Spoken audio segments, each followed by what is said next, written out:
They were very quiet again.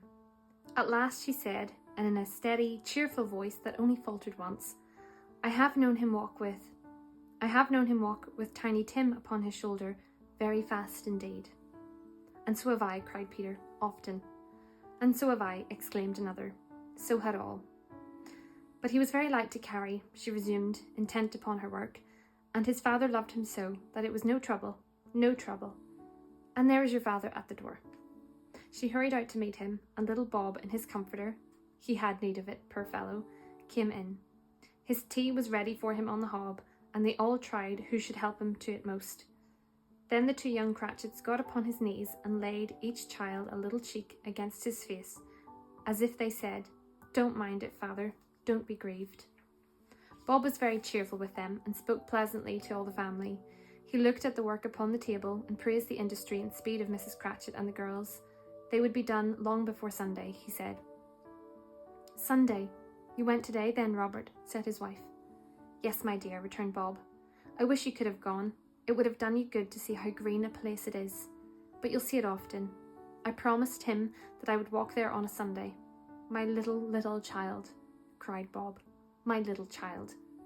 He broke down all at once. He couldn't help it. If he could have helped it, he and his child would have been farther apart perhaps than they were. He left the room and went upstairs into the room above, which was lighted cheerfully and hung with Christmas. There was a chair set close beside the child, and there were signs of someone having been there lately.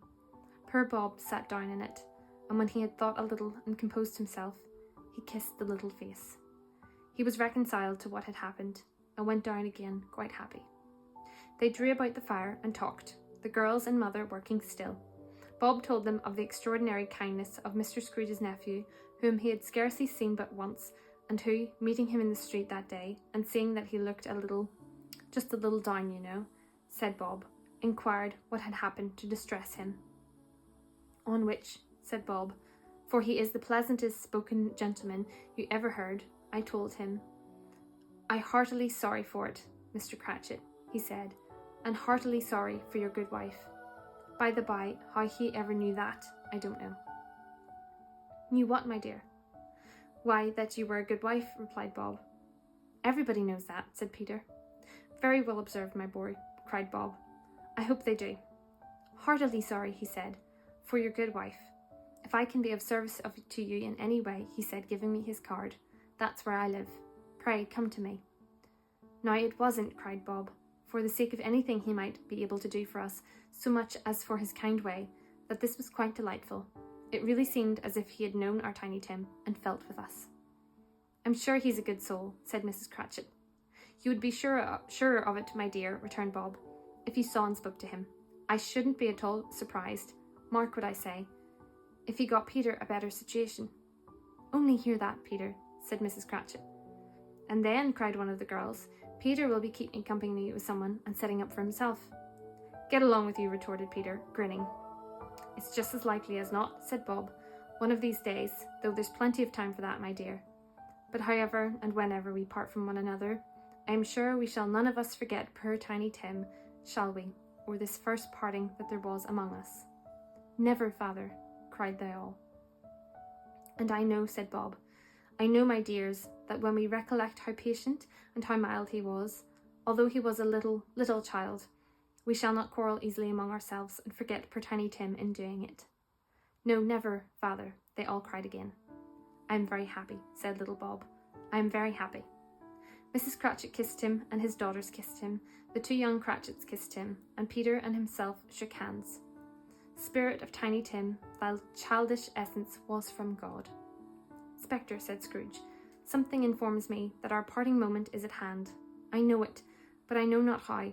Tell me what man that was whom we saw lying dead. The ghost of Christmas yet to come conveyed him, as before, though at a different time, he thought.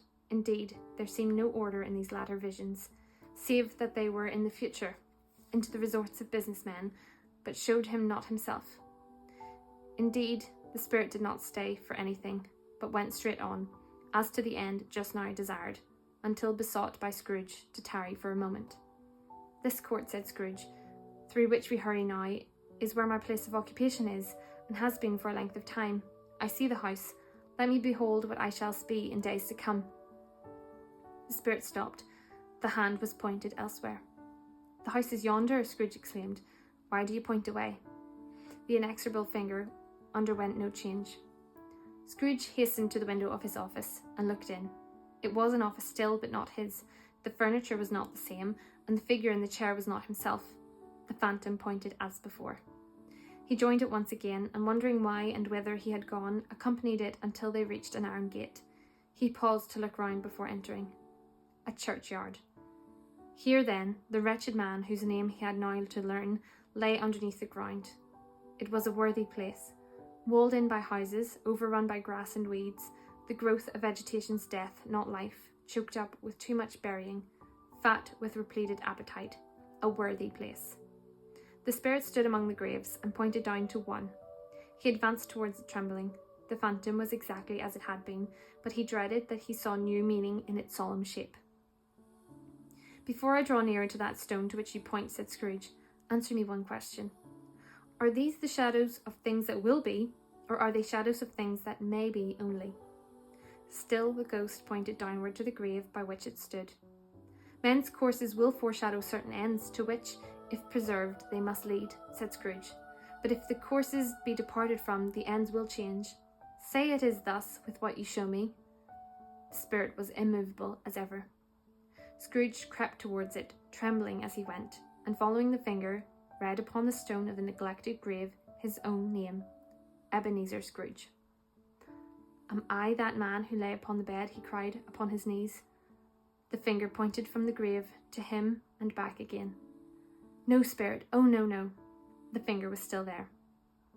"Spirit," he cried, tight clutching at its robe, "hear me. I am not the man I was. I will not be the man I must have been but for this intercourse.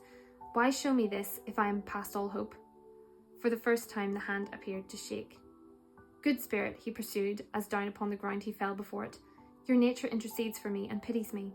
Assure me I yet may change these shadows you have shown me, by an altered life." The kind hand trembled. "I will honour Christmas in my heart, and try to keep it all the year. I will live in the past, the present, and the future. The spirits of all three shall strive within me. I will not shut out the lessons that they teach. Oh, tell me I may sponge away the writing on this stone." In his agony he caught the spectral hand.